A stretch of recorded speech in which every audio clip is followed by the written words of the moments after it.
Hello garden friends, this is Jersey Shore Lisa from MyNJGarden.com.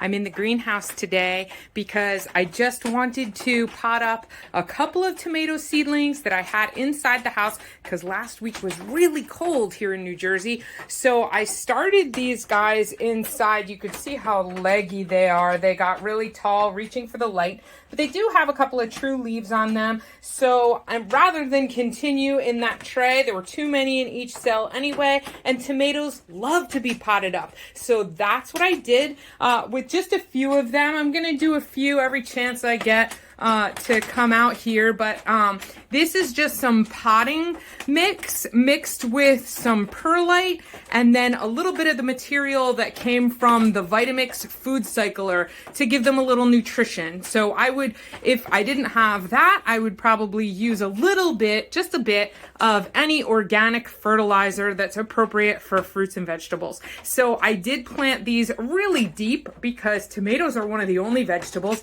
that actually will develop roots, additional roots along the stem. It'll help them get a really good start with a good root system. So I buried them really deep. They won't be leggy anymore. They'll be out here in the greenhouse, and I don't expect it to have a hard freeze anytime soon. If I do, I will bring them inside and keep them toasty warm because they are warm, loving plants. Here are a few of the cabbages and lettuces that I have left here starting in this greenhouse bed. Those are rat-tailed radishes. I still have a parsley overwintered from last year, and that baby is an artichoke coming up. There are a couple celery down that end of the bed as well. I did start some tomato seeds in this open area of the bed just to see when they're gonna show their little faces. I've never done that before. So I figured I'd give it a try and then pot them up when they show up and get them ready to go outside.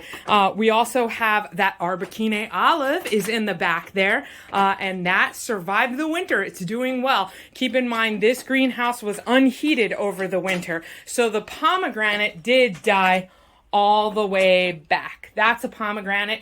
You could see the leaves coming up from down the bottom there. I also have another pomegranate. This one is a dwarf pomegranate.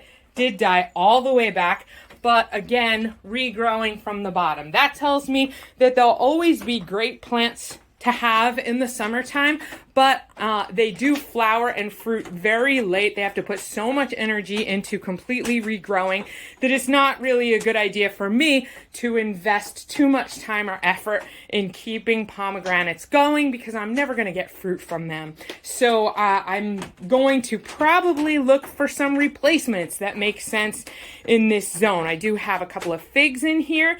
This fig hasn't even started leafing out yet at all, but this one has, and this is the Olympian fig. It's a much more cold, hardy fig, and I can tell that right away because it's already pushing out some leaves for me. So I do have a couple of Olympian fig outdoors as well, but I did, just in case they didn't make it, I wanted to pot one up, so I had it in the greenhouse, and that's working out.